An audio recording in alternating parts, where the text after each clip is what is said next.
ఎవరేం అబద్ధం ఆడతలేరు. అవునా కాదా? అవునా కాదా? అందరు మాట్లాడాలి. అవునా? తెలుసుకోవచ్చు కదా ఇదేంటిది నిజమా కాదా అని వచ్చారు కదా. మీరందరూ ఏదైతే ఉన్నారో వెస్టీజ్ సప్లిమెంట్ వాడి రిజల్ట్ తీసుకున్నారు, వాళ్ళు హెల్త్ కరెక్ట్ చేసుకున్నారు. నెక్స్ట్ వచ్చేసి డబ్బులు ఎట్లా వస్తున్నాయో తెలుసుకొని బిజినెస్ చేస్తే డబ్బులు తీసుకుంటారు. అవునా కదా? నేను కూడా సేమ్ హెల్త్ కోసం ఏం రాలేను.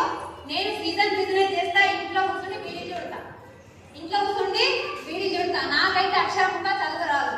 నేను చదివింది 5వ తరగతి, కానీ నాకు చదువు రాదు. నేను చదివింది ఎప్పుడు 20 సంవత్సరాల కింద. ఇప్పుడు నాకు చదివేం రాదు. 30 సంవత్సరాల కింద చదివిన చదువు నాకైతే రాదు. ఏ రోజు కూడా నేను చదవలేను. నాకు దాని గురించి అసలు తెలియలేదు, కానీ ఇంట్రెస్ట్ లేదు. కానీ రోజు బీడీ చుట్టేదాన్ని. కానీ నేను కూడా మా సారు 20 సంవత్సరాలు ఫారెన్ వెళ్ళి వచ్చిన తర్వాత మేము ఒక బట్టల షాప్ పెట్టుకున్నాం. అలా నేను బట్టల షాప్ నడిపిస్తూ సీజన్ బిజినెస్ చేసుకోవాలని మా ఇద్దరిలో ఆలోచన వచ్చేసి సీజన్ బిజినెస్ కంటిన్యూ చేస్తా. ప్రతి పంటకి ప్రతి సీజన్ బిజినెస్ చేస్తా. పట్టాలు అమ్ముతా, రాగిలు అమ్ముతా, పువ్వులు అమ్ముతా, ఉసిరికాయలు అమ్ముతా, పతంగులు అమ్ముతాను. ఆఖరికి సంక్రాంతికి పతంగులు కూడా అమ్ముతా. అట్లాంటి సీజన్ బిజినెస్ చేస్తా నేను. కానీ నాకు మా సార్ ఏమంటే ఒక్కసారి ఒక 2 సంవత్సరాల నుండి నాకు వెస్టీజ్ గురించి చాలా సార్లు చెప్పారు. మేడం మీరు చేయగలుగుతారు, రండి రండి అని చెప్పి నేను ఎవరి మాట వినలేదు. కానీ నాకు వచ్చేసి బట్టల షాప్ నా కస్టమర్ గంగమణి మేడం వచ్చి నాకు ఎక్స్ప్లెయిన్ చేసింది. దాంతోపాటు మా గోదావరి మేడంతో నేను ఇక్కడికి ఒక మీటింగ్ వచ్చిన. మీటింగ్ వచ్చి ఇక్కడికి వచ్చి తెలుసుకునేదంటే చదువుతో సంబంధం లేదు, పెట్టుబడితో సంబంధం లేదు, వయసుతో సంబంధం లేదు. నాకైతే చదువు లేదు. పెట్టుబడి నేను పెట్టే ప్రతి పెట్టుబడిలో 50,000 నుండి 1,00,000 దాకా పెట్టుబడి పెట్టాలి. కానీ అది అస్సలు రాదన్న గ్యారెంటీ అయితే లేదు. అవునా కాదా? పెట్టుబడి అస్సలు గ్యారెంటీ ఉందా? ఏదైనా బిజినెస్ చేస్తే నేను కిరాణా షాప్ కూడా నడిపినా, బట్టల షాప్ నడిపినా, ఇప్పుడు పటాకులు అమ్ముతున్నా, రాఖీలు అమ్ముతున్నా. ప్రతి బిజినెస్ అస్సలన్న గ్యారెంటీ అయితే లేదు. కానీ 1,00,000 రూపాయల బిజినెస్ వేస్తే 10,000 రూపాయలు వస్తాయి రావు, అంతే కూడా. అది కూడా గ్యారెంటీ లేదు కదా. అట్లా ఉంది. సరే ఇదైతే చేద్దాం అనేసి నేను ఇక్కడికి వచ్చి తెలుసుకున్నా. పెట్టుబడి లేని బిజినెస్ కదా అని తెలుసుకొని నేను ఇక్కడ తెలుసుకున్న తర్వాత ఫస్ట్ అయితే ఏదో ఒకటి తీసుకోవాలా అనేసి నేను ఇక్కడికి వచ్చి ఆయిల్, పేస్ట్, సర్ఫ్ ప్యాకెట్ తీసుకున్నా. కానీ సర్ఫ్ ప్యాకెట్ కూడా మా సార్ ఏమంటే బిజినెస్ చెయ్యి తెలుసుకున్నా, కానీ సప్లిమెంట్ కొంటారమ్మా అని అనలేను కదా అని అంటే సరే అనేసి నేను ఫస్ట్ సర్ఫ్ ప్యాకెట్ యూజ్ చేసిన.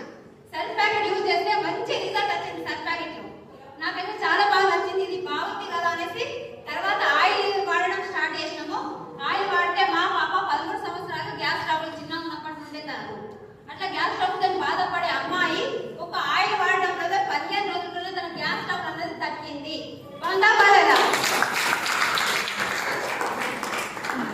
హాస్పిటల్ ఎంత ఖర్చు కావాలా గ్యాస్ ట్రబుల్కే? వేలకు కావాలా కాదా? ఒక్క 540 రూపాయలతో గ్యాస్ ట్రబుల్ తగ్గిందంటే మంచి రిజల్టా కాదా? అలా వాడుకొని నేను సరే బాగుందనేసి మా అత్తకు మోకాల నొప్పులు హాస్పిటల్కి వెళ్తే 2 లక్షలు ఖర్చు అవుతాయి, మోకాల చిప్పలకు ఆపరేషన్ చేయాలా, గ్యారెంటీ ఇయ్యమని చెప్పారు. 60 సంవత్సరాలు ఆమె తట్టుకుంటుందా? ఆపరేషన్ చేస్తే తట్టుకుంటుందా సార్? తట్టుకోదు కదా. ఏమో గ్యారెంటీ అయితే ఇయ్యమంటే కూడా నా దగ్గర అయితే పెట్టడానికి డబ్బులు లేవని ఇందులో ఉన్న మోకాల నొప్పులకు సప్లిమెంట్ వాడిపిస్తే ఈ రోజు కింద కూర్చుంటే రోజు తీర్పు బీడీ చేస్తుంది సార్. బాగుందా బాలేదా? రిజల్ట్ వచ్చిందా రాలేదా? నేను వచ్చింది బిజినెస్ చేసుకుంటాను వచ్చిన, కానీ నా ఫ్యామిలీకి రిజల్ట్ సూపర్ వచ్చింది. అన్నా కదా? గర్భసంచి ప్రాబ్లమ్స్ సార్ నాకు కూడా 3 ఆపరేషన్లు అయినాయి. తర్వాత కూడా 4వసారి గర్భసంచికి పుండ్లైనాయి, నీటి బుడగలైనాయి. 4 నెలలు హాస్పిటల్లో చూపించుకున్నా. 5వ నెలకు ఆపరేషన్ అని చెప్పారు.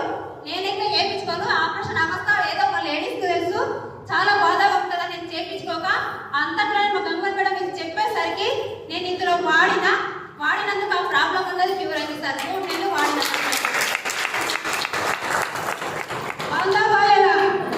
ఇలా సప్లిమెంట్ వాడుకుంటూ ఫస్ట్ నా చెక్ వచ్చేసి 30 రూపాయలు, హైయెస్ట్ చెక్ వచ్చేసి 15,000 రూపాయలు.